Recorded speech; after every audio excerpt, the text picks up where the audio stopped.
Hello everyone, this is Tom Fox and I'd like to welcome you to the Daily Compliance News. The Daily Compliance News is an offering of the Compliance Podcast Network. November 26, 2018. Have you ever had lunch with the Financial Times? Well, if you haven't, I suggest you do so. Every Saturday they publish an article entitled Lunch with the FT. This week's feature was Louise Arbour. She was the chief prosecutor of the Rwandan and Yugoslavian war crimes tribunals, who ushered in an era of international justice. She spoke to correspondent Alec Russell about convicting warlords, rethinking the refugee crisis, and why she believes clarity is even more important than courage. Next, in an article from the New York Times, it explores what do you do when the head of a country is accused of corruption, including misusing subsidies for businesses controlled by relatives, family members, where there are multiple no confidence votes by the parliamentary branch of the government. Well, that's the situation in Czechoslovakia, where a billionaire prime minister's corruption scandals have paralyzed the Czech Republic. It has eerie parallels to the United States and is playing out in real time. Check it out.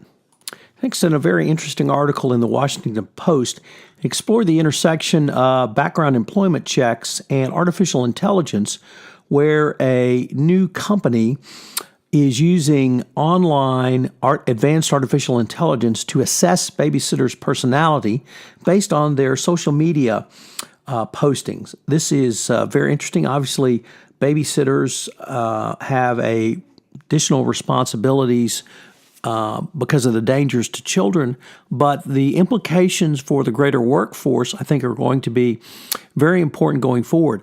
The use of artificial intelligence, in social media to analyze social media postings can give a wide range of risk rankings and risk ratings.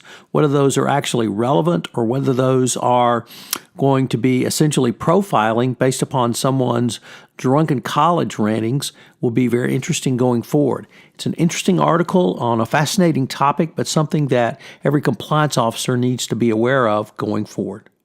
Our final article today comes from the Houston Business Journal, which had what I thought was a very interesting article on how to set up the process for a successful meeting. It really made you think through the meeting as a process and what makes a meeting work and what doesn't.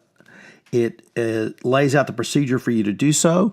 It requires you to set an agenda, and it also requires you to even think about where you're going to meet and how you're going to meet as a best practices going forward. It's something that bedevil everyone in the business world as the plethora of meetings, and how you can have a more effective meeting will certainly be one of the key components of what you can do as any business leader. I'd urge you to take a look at it. I think you will find it has multiple ideas for you that you can incorporate directly into your everyday compliance practice. And I hope you will check back every day as I go through some of the top stories.